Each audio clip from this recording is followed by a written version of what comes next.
Hey guys, my name is Will Frazier. Um, Today I am going to actually go over my story of how I became Catholic and how I converted to Catholicism.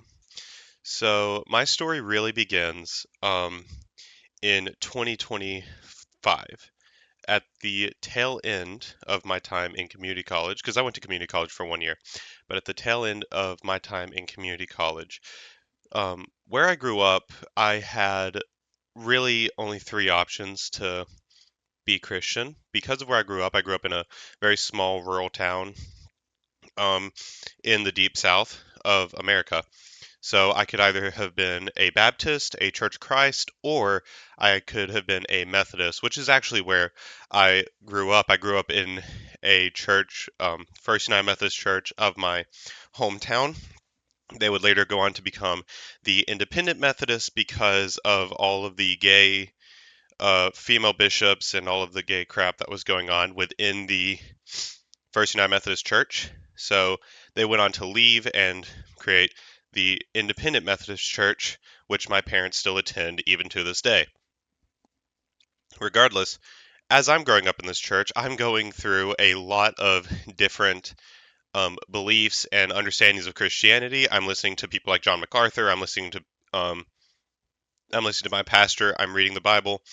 As I was growing up, I was actually heralded, and I don't say this to brag, but a lot of people were really um, sh- holding me up and saying like, "Oh, he's going to be a pastor one day. He's going to because of how well he knows the Bible." And everyone really enjoyed complimenting me on how much I knew the Bible and how much I took my faith seriously and how mature I was in my faith, even at a younger age. And that was really a huge part of my life was just being heralded as this pastor, as this really knowledgeable person of the Bible, and so on and so on and so on. And while it is very good that I did have that knowledge, I'm not going to try to do a false humility and say that I didn't. I will also say that I was still very limited in my knowledge of the Bible, and the more I learned about just the history of um, Christianity and the church and the Bible, the more I was likely to become Catholic.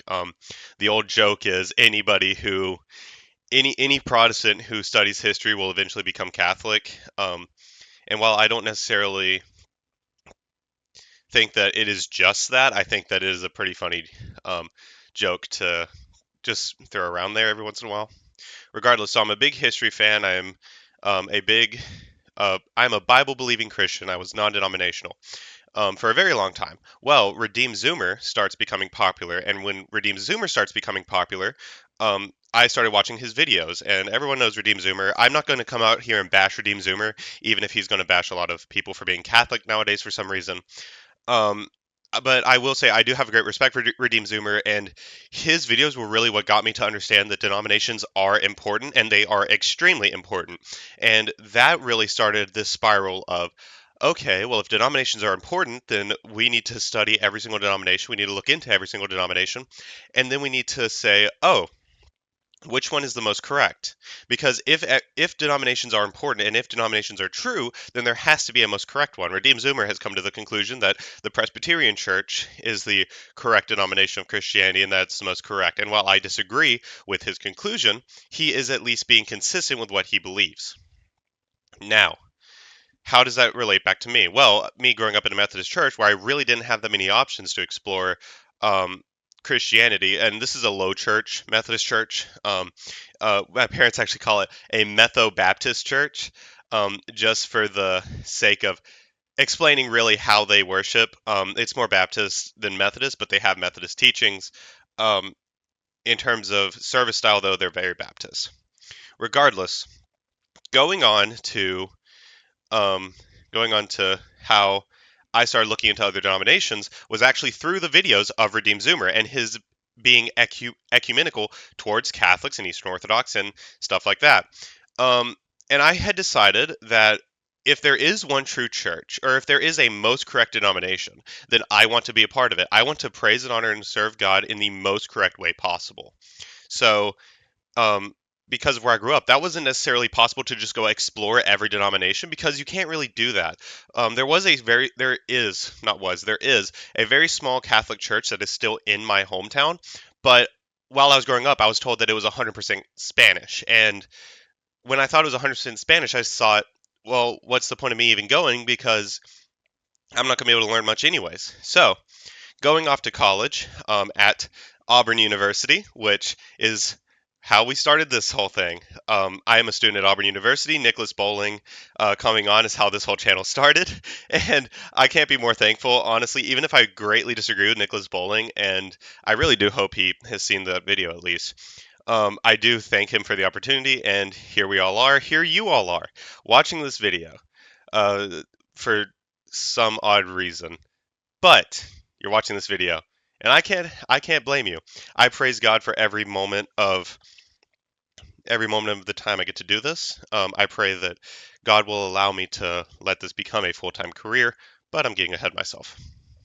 So, going on, a I am in community college, and I decided to say, oh well, I'm going to go to Auburn, and I'm going to explore every denomination, and I'm going to see which one I find to be the most correct.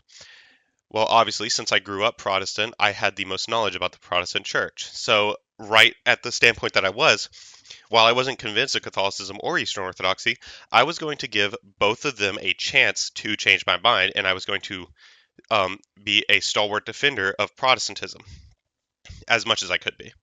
So, I get to Auburn, and I find out I was initially going to actually go explore the Eastern Orthodox Church because they were so interesting to me. And even now, I'm still very interested in the Eastern rites of the Catholic Church and in the Eastern Orthodox Church, um, and how they really teach and how they do worship. I find it very interesting. So uh, that curiosity has never left. But regardless, I go to Auburn University, and I've realized that the closest Eastern Orthodox church to Auburn University, at least to my knowledge, was the Eastern Orthodox Church in Montgomery.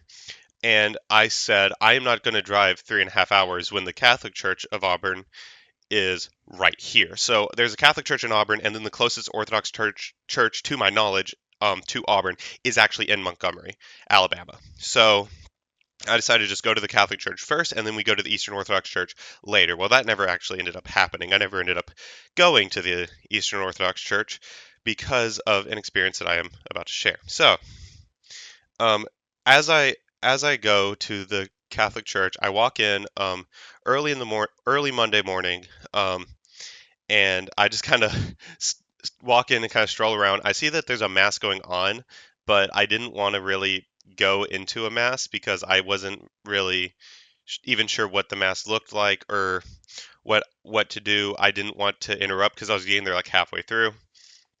And the only thing I know about Catholicism up to this point is that they don't want you to take communion. Like they don't want people who were outside of the church to take communion. As of this point, that's all I knew about Catholicism. So I at least had that foreknowledge.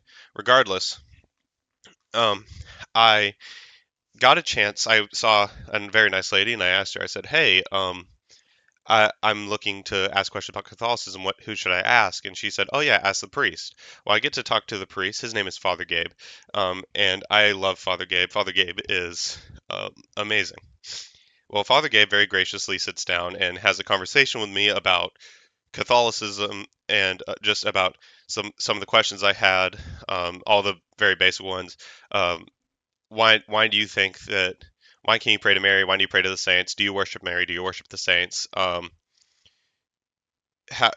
do you treat Mary as God? All the basic Protestant misconceptions of the Catholic um, Church, all the basic strawmans, all that stuff. Because, and I find this to be very difficult. Um, I find this to be a very difficult thing. It's really hard not to strawman people. In any debate, it's really hard not to strawman people, and when you do, you immediately lose the validity of the argument, and also you're putting yourself in a situation where now you're not even open to being convinced anymore because you are shutting off your intellectual mind to this idea that could very well be true. But I decided to just listen, hear out, Father Gabe. I wasn't fully convinced of everything, but as I tell everybody who I talk to when evangelizing, is this is not something that you can just fix in a day, or this is not something that you can just believe all at once, because you really can't. Catholicism is a very deep thing. I'm still learning new things about Catholicism. In my first video, I actually said there's three types of worship that Catholics believe in, and then a couple of days later, after posting that video, I actually learned about a fourth, which is proto-dulia. Like you can always find more um, about Catholicism and about stuff like that. So I wasn't really convinced of anything yet, but I said, okay, I'll hear them out. So as I'm walking out of the as I'm walking out of the Catholic Church after talking to the priest, um, I see on a door like kind of the mass schedules, mass times, and whatever. And there was this thing on there called adoration. I'd never heard of adoration. Adoration was not something that was like in my mind. I'd never heard of adoration before. Like I didn't even know what it was. I didn't know when I first got there. I didn't know it was Eucharistic adoration. I didn't know what was going on.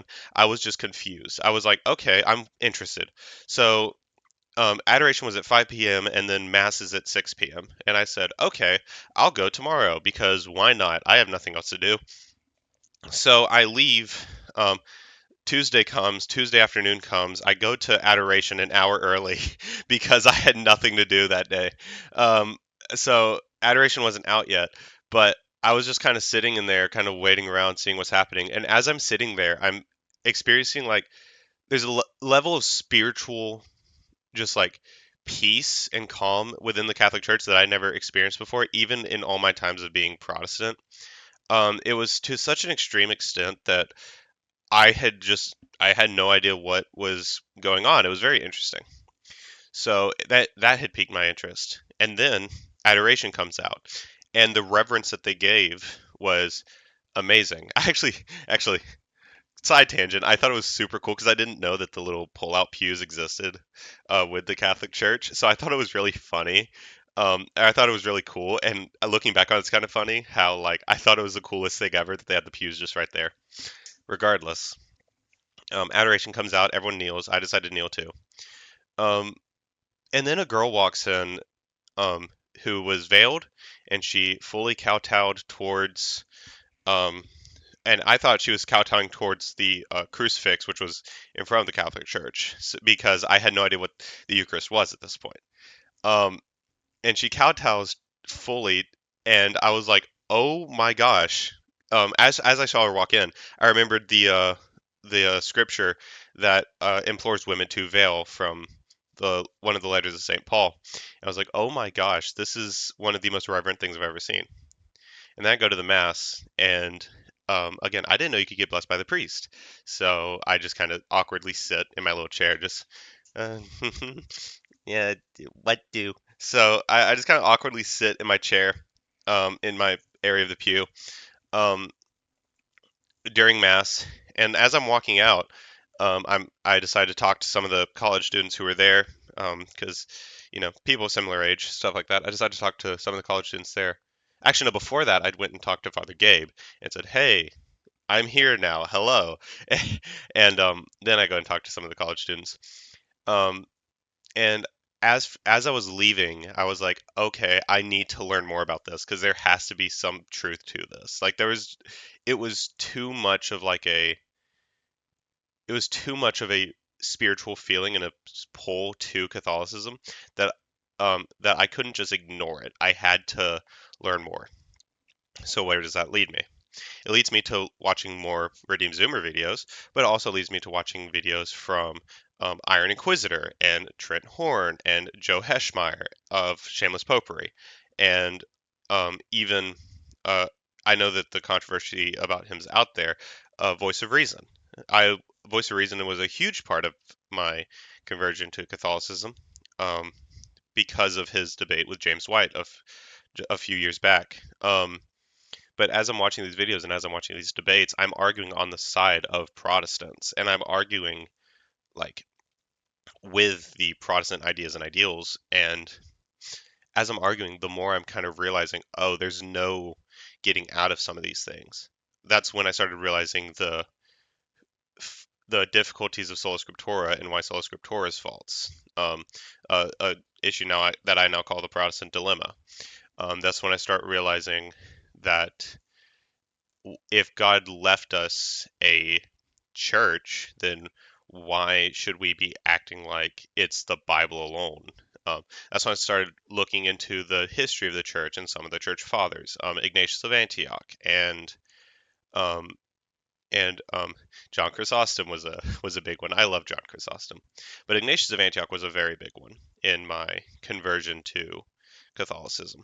But the more I looked into these saints, and the more I looked into the Catholic perspective, I decided, okay, well, let's say this is true. Let's say that this is all 100% true. Then why would I not want a saint praying for me? So at this point, I still wasn't convinced of intercession of saints. I still wasn't convinced of the Marian dogmas. I still wasn't convinced of the papacy. So I decided to ask. Um, I believe it was Saint Paul to pray for me. But I asked for St. Paul to pray for me, just if because if this is true, I did want to follow it. At that time, that was my thinking. Um, and throughout all of this, I'm going through probably one of the worst summers class-wise I've ever gone through. I was going through a class that was we had three classes, and a single class was a 10-hour class, and it was literally 8 to 5 Monday, Wednesday, Friday. It was horrible. And then I like my the average time of me getting home was like 12:30 a.m. and I would wake up at 4 a.m. to get more work done. Like it was horrible.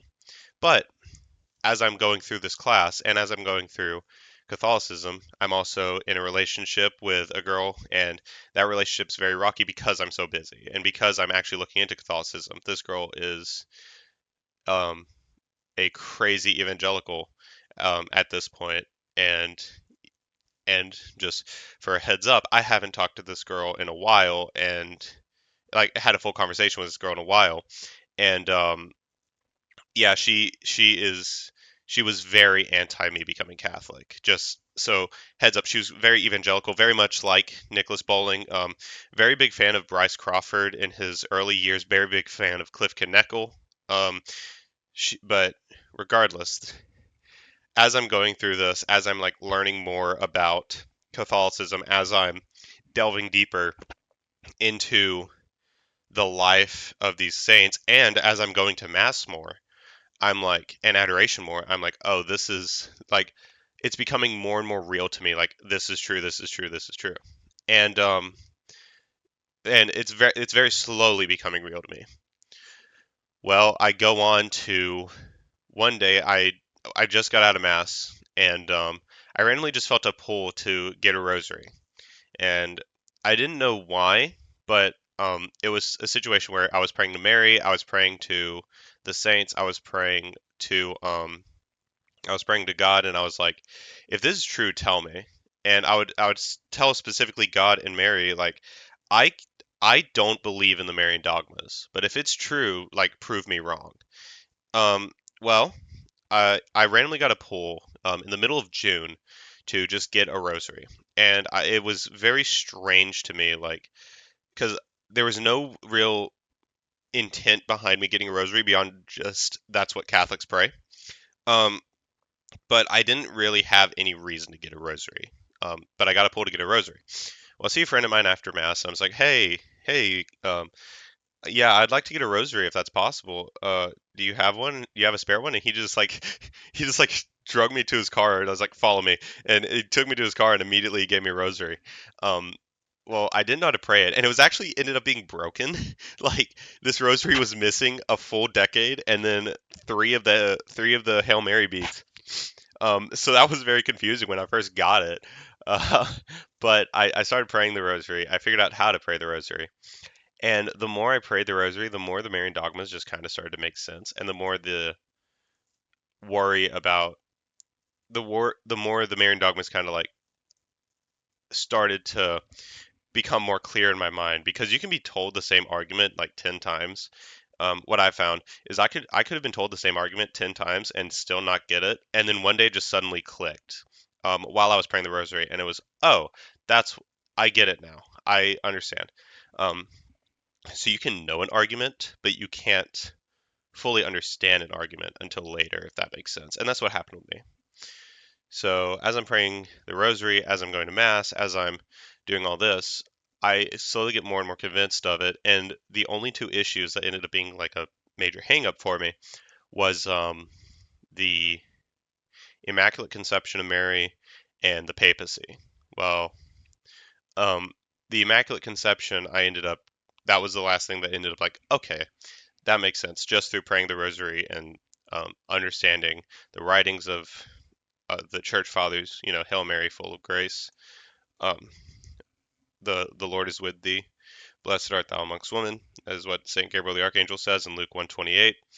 Um, and yeah, I go on to fully understand that, and I realize that the papacy is a major deal, but also like I don't need to fully understand it to become Catholic. Like I can become Catholic and then understand it later, which I thankfully now understand better. Um, I understand it better now, and I understand why the church needs the structure, and I understand why the church needs the papacy. Um, Regardless, um, we finish the summer semester. Um, ac we're actually not finished, but closer to the end of it, and I'm pretty much fully convinced of Catholicism. I'm going to like a summer OCIA class that the priest is hosting. This is not Father Gabe, by the way. This is now a different priest. This is Monsignor Farmer, who is over um, St. Michael the Archangel's Catholic Parish um, at Auburn, Alabama. So Monsignor Farmer is now going through this OCIA with me, kind of like a mini semester of it. Um, and there was one day where I was fully convinced of Catholicism at that point, and I had heard about early confirmation, but it, but anyways, I was just focused on getting the semester over. Um, and then tragedy struck when my girlfriend at the time's dad had a sudden heart attack and passed away. And it hit me really hard. It hit her really hard. I couldn't get back immediately because of classes. I just couldn't get back to my hometown immediately. And it was just really tough for all of us. And it was that situation that it was that death that really led to us breaking up because I just wasn't able to get back in time. I wasn't able to um, really I wasn't able to really get back in time. I wasn't able to be a comforter to her. And after that situation, our relationship was over, and I kind of just knew it. Um, but I wanted to stick it out. I wanted to see if it would have a chance to survive. It did not. I have a new girlfriend now, and she is awesome. She is my girlfriend is wonderful. But that's how. But um, it would be a lie to say that that breakup wasn't a difficult one because of the circumstances around it. Um, Regardless, after once the summer class had ended, I had kind of known like I was going to fail the summer semester. So the summer semester was actually a prerequisite class to get into a program um, called industrial design, which I was not going to be able to do. I kind of had just realized like, yeah, this is not possible.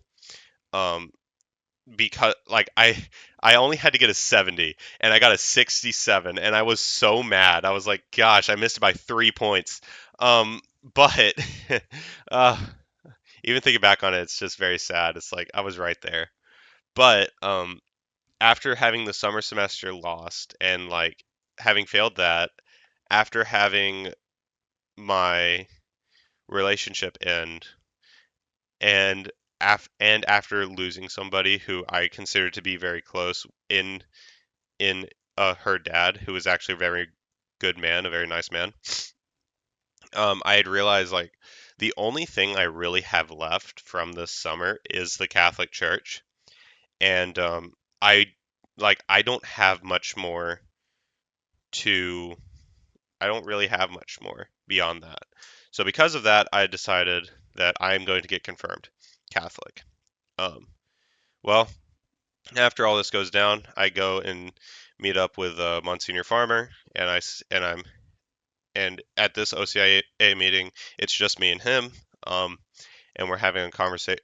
The topic was the Eucharist, and I was able to explain to him kind of. I understand transubstantiation. I understand in a vague way how that works. So, like, I explained to him, oh yeah, it's like there's two parts of all things. You have the substance and the properties of that thing, or the accidents of that thing, and then while the bread and the wine maintain the accidents or the outward appearance of bread and wine, the substance of it becomes the fullness of Christ in body, blood, soul, and divinity. And after giving that explanation, Monsignor Farmer asked me, like, I had said, like, I wish I could take it, like that would be great, but you got to wait for confirmation. And Monsignor Farmer said, oh well, are you ready to get confirmed? And I was like, yes, I am. So I got confirmed, early confirmed, um, August of 23 in 2025, and that's that's what really after getting confirmed, I became very zealous, just as zealous as I was for the Protestant church. I was now very zealous for the Catholic church and for Catholic teachings and Catholic tradition. So I started delving into apologetics and delving into apologetic videos and learning as much as I could about the Catholic Church in order to hold a defense. Well, as I'm going through this, I'm thinking I could be an apologist. I could be a a good apologist. So um, I decided to I decided to start praying to God and asking, like, hey, if it's your will, I would like to do apologetics. I would like to um, defend the faith and spread the faith and teach others about the Holy Catholic faith. And um, lo and behold, one day while walking on Auburn University, if anybody's been there, I was walking on Haley Concourse. If you haven't been there, it's just an area at Auburn University very close to where I actually held the debate against Nicholas Bowling. I say I held it, he held the debate against me. And just walking, I hear Nicholas Bowling having a doing his little stand up, having a huge speech about Christianity, and I got excited. I was like, "Oh, that's an evangelical." And I'd never heard of Nicholas Bowling up to this point. I just knew that it was an evangelical because I'd seen it so much. So I go running from like I go sprinting from Haley Concourse over to the campus greens where the debate was. And I waited for I actually walked up because I have friends. That event was hosted by Chi Alpha, which is a non-denominational Christian group um, at Auburn University. And I'd talked to Chi Alpha before. I had seen Chi Alpha around, so they kind of knew me, and I kind of know them. So I walked up to him and I was like, "Hey, is he going to do a Q&A here?" And they said, "Yeah." And I said, "I that is awesome. Thank you."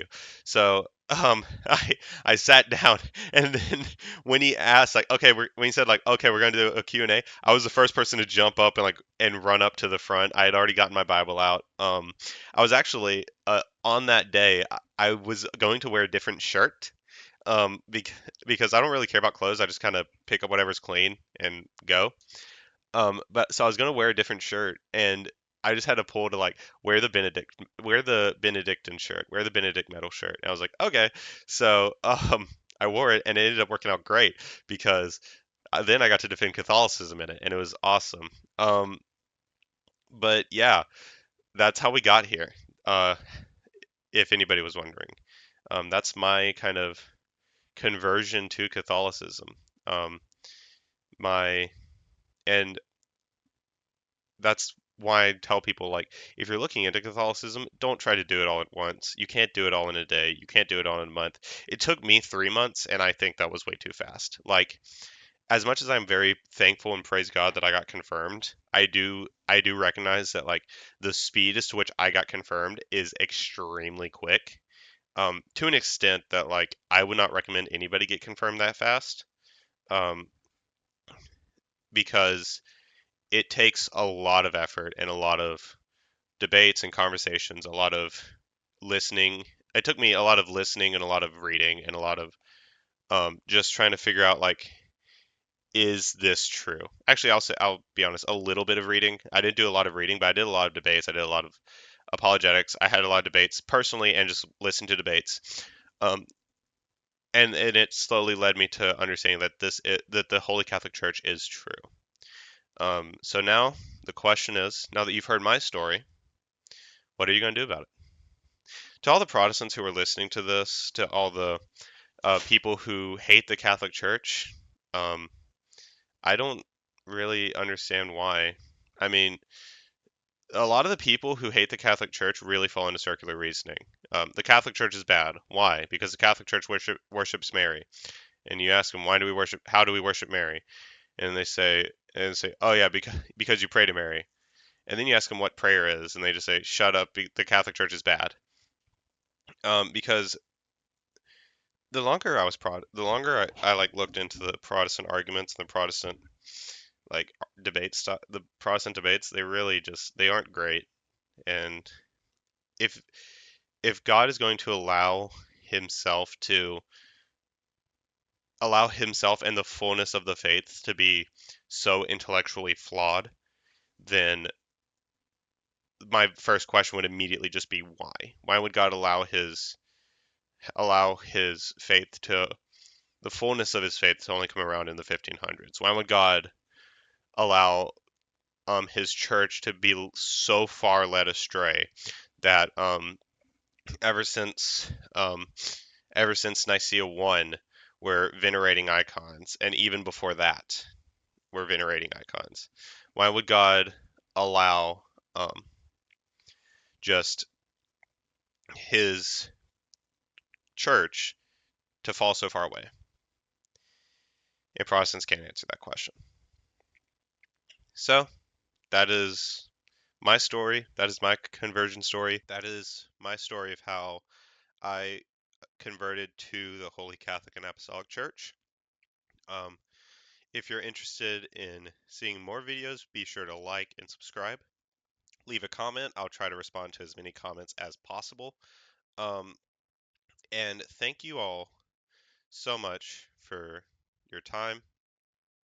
And I hope you all have a very blessed day. God bless, and thank you guys.